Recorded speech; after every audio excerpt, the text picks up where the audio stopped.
Hi everyone, this is Dr.R.Purushothaman, Assistant Professor from the Department of ECE, JJ College of Engineering and Technology. Today we are going to discuss topics in embedded systems. The wireless communication protocol, this is the topic we are going to discuss now. In our syllabus we have Zigbee, Wi-Fi, Bluetooth. These are all the wireless communication protocols we have. Usually, these communication protocols will be standardized in IEEE. What is IEEE? IEEE is nothing but Institute of Electrical and Electronics Engineers. All the communication protocols will be standardized in IEEE. Okay. So these are all the overview of these three, Zigbee, IEEE 802.11 Bluetooth protocols. This is the overview. And coming to the Zigbee, it is a low power, low data rate, and it is designed for monitoring and control applications. And it is based on IEEE. Just now we discussed, no, IEEE. That is Institute of Electrical and Electronics Engineers that we discussed now, no. This is meant for IEEE 802.15.4, and this is suitable for IoT and sensor networks. IoT means Internet of Things applications and sensor networks.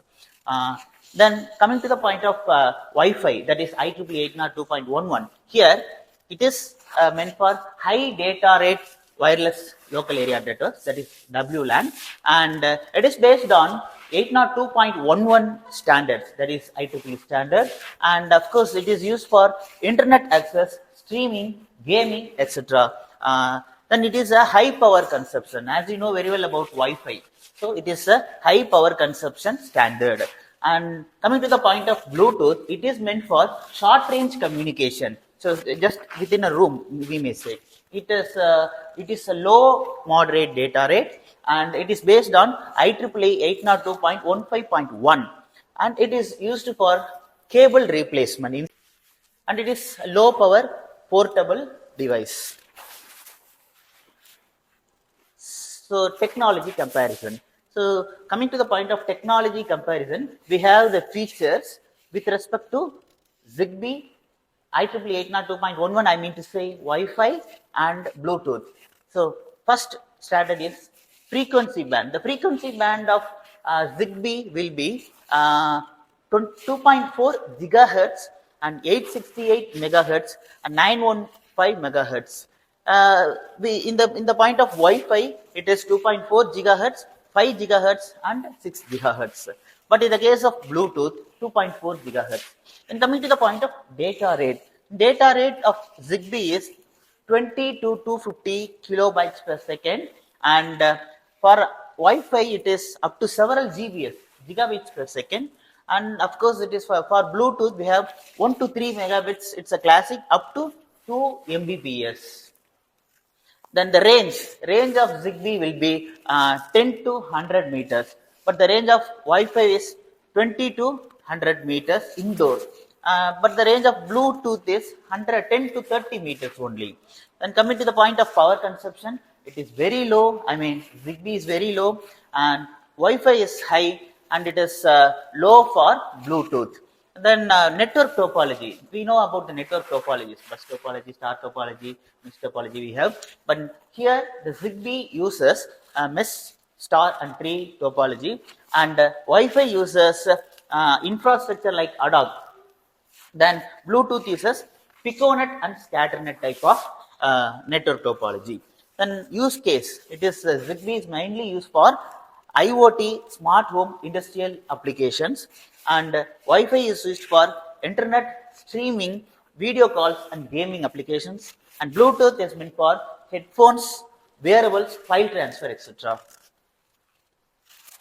With Zigbee, IEEE 802.15.5 IEEE standard. Here, this is the architecture of Zigbee. Here we have central coordinator we have, and this blue color nodes are meant for router, and this orange color is meant for end devices. Okay, this coordinator with the help of the transfer the data to the end device, and this is the data vice versa.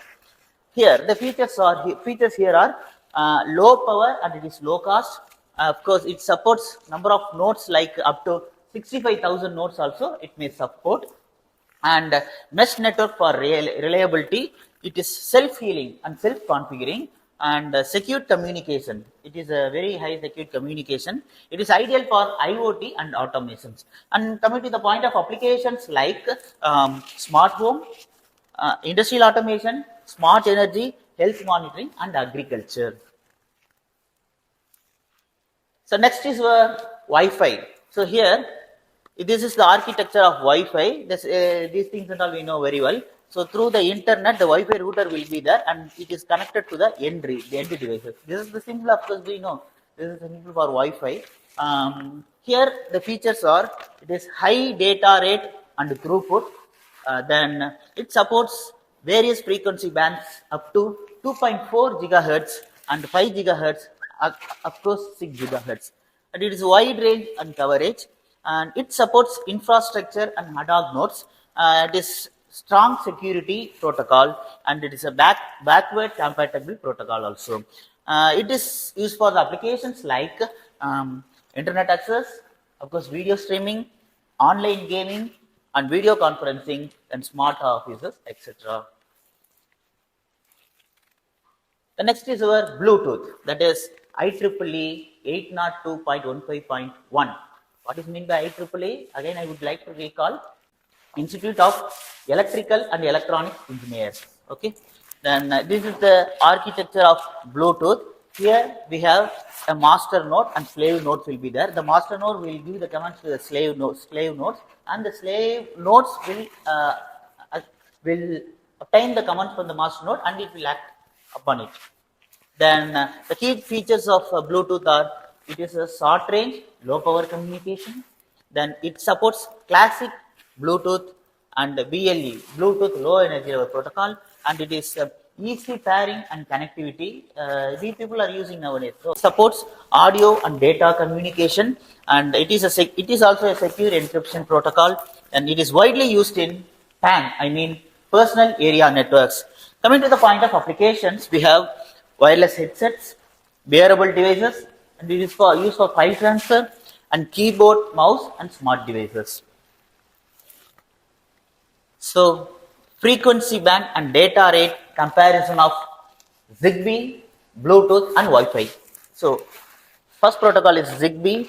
The frequency band here is 2.4 gigahertz for 16 channels, and 868 megahertz for in the European standard, and for 915 megahertz in the United States of American standard. The data rate here is 20 to 250 kilobits per second. And coming to the point of Wi-Fi, it is 2.4 gigahertz, 5 gigahertz, and 6 gigahertz Wi-Fi, 6E or 7 communication. The data rate will be up to several Gbps, that we know very well. Then Bluetooth, 79 standards for 2.4 gigahertz. And the data rate is 1 to 3 megabits per second classic, up to 2 megabits per second for BLE. Then the advantages and limitations of these three wireless communication protocols. For Zigbee, the very good advantage here is it's a very low power. This is the main advantage of Zigbee. Then it supports mesh networking. Of course, it is scalable and reliable. It is low cost too. Coming to the point of limitations, it is a low data rate communication and not suitable for high bandwidth applications. In Wi-Fi, it is high speed, wide range of communication, wide range of connectivity, internet access, and supports many devices. But limitations here is high power consumption, more complex, higher cost. Of course, coming to Bluetooth, it is a low power and easy to use and low cost, good for short range communication. It is very good for short range communication, of course. For limitations, it is only for short range communication within a room maybe, and low data rate compared to Wi-Fi. Then use cases summary. Zigbee is meant for smart lighting, home automation, and industrial monitoring, smart agriculture, environmental monitoring. Then Wi-Fi is meant for internet browsing, HD video streaming, online gaming, cloud computing, and smart office and campuses, etc. Bluetooth is for wireless audio, wearable devices, file transferring, IoT peripherals, etc. So conclusion. Finally, I would like to conclude that Zigbee is ideal for low power consumption, low data rate application in IoT and automation. Then the IEEE is the best choice for I mean IEEE 802.11, of course Wi-Fi, our Wi-Fi. It is the best choice for high speed internet access and data intensive applications.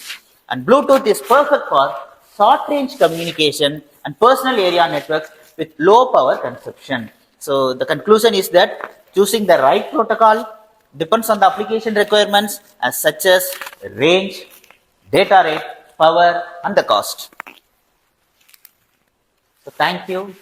If you have any feedback, you please mail to this mail purushothaman@jjct.ac.in. Thank you. Thank you once again.